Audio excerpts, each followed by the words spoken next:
What's up, Stratego Bros? This is OuweSok with the first episode of a new series of videos that I will be bringing to you. The name of the series is Broken Pieces, and in this series I will be, in each episode I will be breaking down a single piece and comment on it, comment on where to position it, and comment on how to play it. The first episode will be about the flag. Easily the most important piece in Stratego. You can lose everything, but as long as you manage to capture the flag of your opponent, you win the game.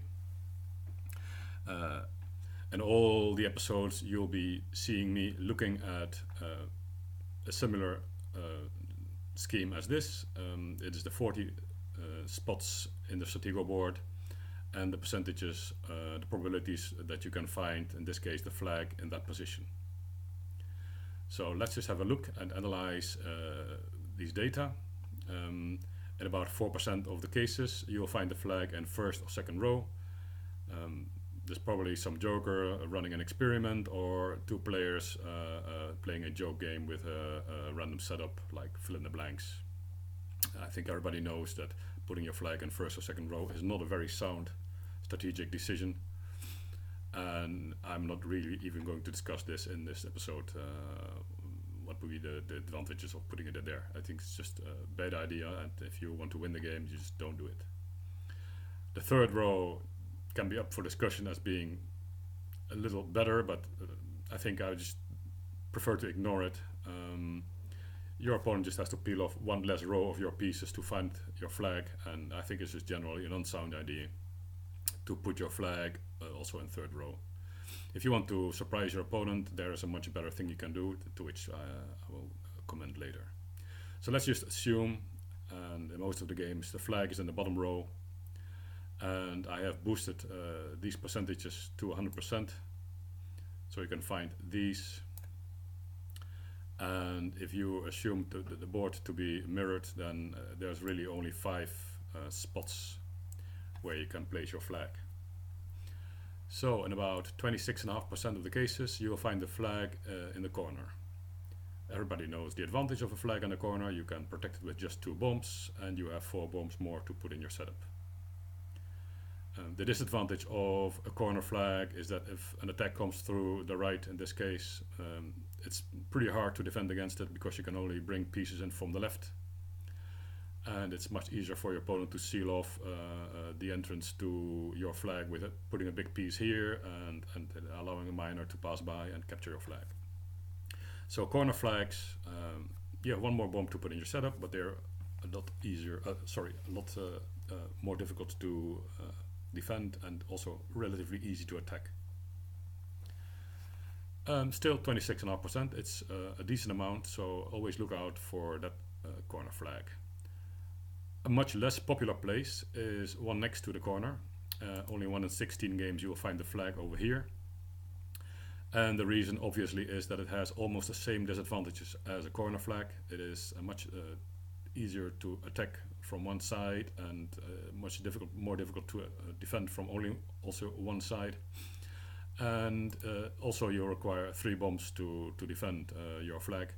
So it doesn't have it has the disadvantage of being in the corner. It has the disadvantage of requiring 3 bombs, so it's really not a very good place. But as said, if you want to be less predictable, have your flag in an uncommon place, then instead of experimenting with the third, second or first row, I would just suggest you experiment and putting it here. It is still in your back row. It's still not very easy for your opponent to access. It is less predictable, so he will be looking at other places before looking here. And yeah, so if you want to be surprising, then try an experimental flag here. In about 50% of the games you will find the flag behind a lake. The reason, of course, is that it is behind the lake. It is for your opponent not very easy to access, and not scout any bombs that are in front of your flag. And if it's behind a lake, it can be defended from both sides, so it's much easier to defend.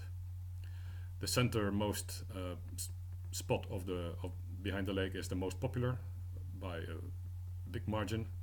So at any time that you have only limited possibilities to try and guess the flag and come in with your miner. I think these are the places to look for, and these are the locations that you must check out if you have really limited possibilities to capture the flag of your opponent. So just go for it and assume it's in the 4th or in the 7th row, and hope your opponent just places flag in what is the standard place. In about 1 in 16 games you will find the flag in the center. It is easy to defend from all sides, but it's also much easier to attack through the middle. So that's probably why it is not really a popular place. It is much easier for your opponent to access the bombs that are in front of the flag and access the flag. So yeah, behind the lake it is just better. It's easier to protect. Still a decent place to put your flag in the center. Okay, so now you are playing a game and you want to guess, of course, where the flag is of your opponent. And I think a good rule of thumb is to look at his big pieces. Look at the big 2.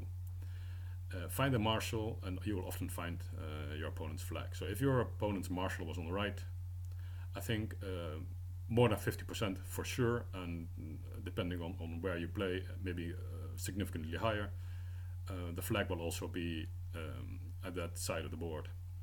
If the marshal was on the left, then assume as an educated guess that the flag is as well to be found on the left. If the marshal was in the center of the setup for your opponent, then just try and remember where his general came from, and assume that the flag is on that side of the board. Of course, this is a rule that will not work very well. It's not very reliable for platinum players who will always try and be more unpredictable than players from lower ranks. So take this advice with the grain of salt that it needs. But anytime you need some educated guess, then I think remembering the best pieces, the best places to place your flag in statistically, and find the big pieces of your opponent will give you a pretty good guess of where the flag of your opponent is. There's a very big discussion as well, and it will never end, about do I seal my flag or do I keep it open? Yeah, both have their pros and contras. For a sealed flag, the biggest disadvantage is of course that it is easier to detect, to find the flag. Anytime a piece moves from the 3rd row, it can be discarded as a bomb, and then by consequence, if it's a sealed flag, then the spot after it on the bottom row cannot be the flag.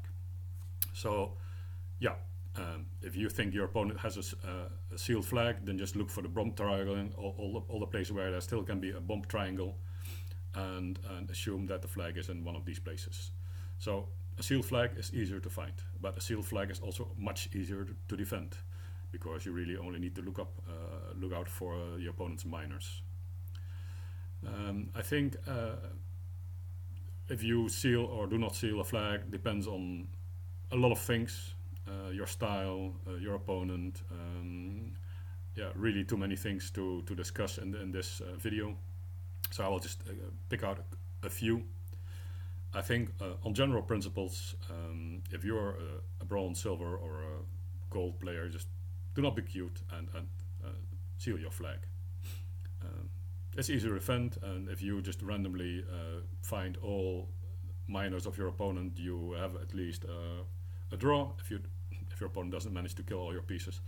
And it's just, yeah, easier to defend and just easier for you to play the game and be less vulnerable to lottoing pieces and have to look up for anything that comes close to your flag.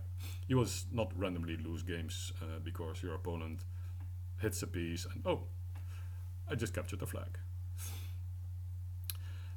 If you're playing a weaker opponent, then 100% seal in your flag. You expect to beat this opponent by playing better. You expect to gain material advantage, and you do not want to for him to randomly win the game because he lottoed with his last remaining 1 or 2 big pieces and lottoed into your position and captured the flag. So against a weaker opponent, 100% seal your flag. If you're playing against a stronger opponent, you have a much better case to keep an open flag and make it more difficult for him to predict where it is, and maybe you're down some material, but if he fails to crack open your base in the right place and runs pieces into bombs and miners into pieces, then maybe you can just get back in the game and get a result from it, because he failed to predict where your flag was. The quality of your opponent is, I think, an important variable to take into account when you decide to seal or not seal your flag. I think there's one other really obvious parameter that you can take into account, and that is the number of pieces. If you have type of style that you end up in the end of the mid game or in the end game with more pieces than your opponent, but with less quality, then it is a really good strategy just to have an open flag. You have more pieces, you have more a bigger base that has not moved yet, and if your attacks have failed to win the game and you're back to defending, then having a big unmoved base and all your bombs in unpredictable places as well as your flag is a good thing to have. Your opponent has to guess, and if his guesses fail and maybe he runs out of pieces, even if he had bigger pieces than you, at the end he can no longer try and win the game, because he will risk to actually lose it. So if you have a strategy and you have a tendency to end up with more pieces but less quality, then absolutely try and make your flag position unclear by having it open.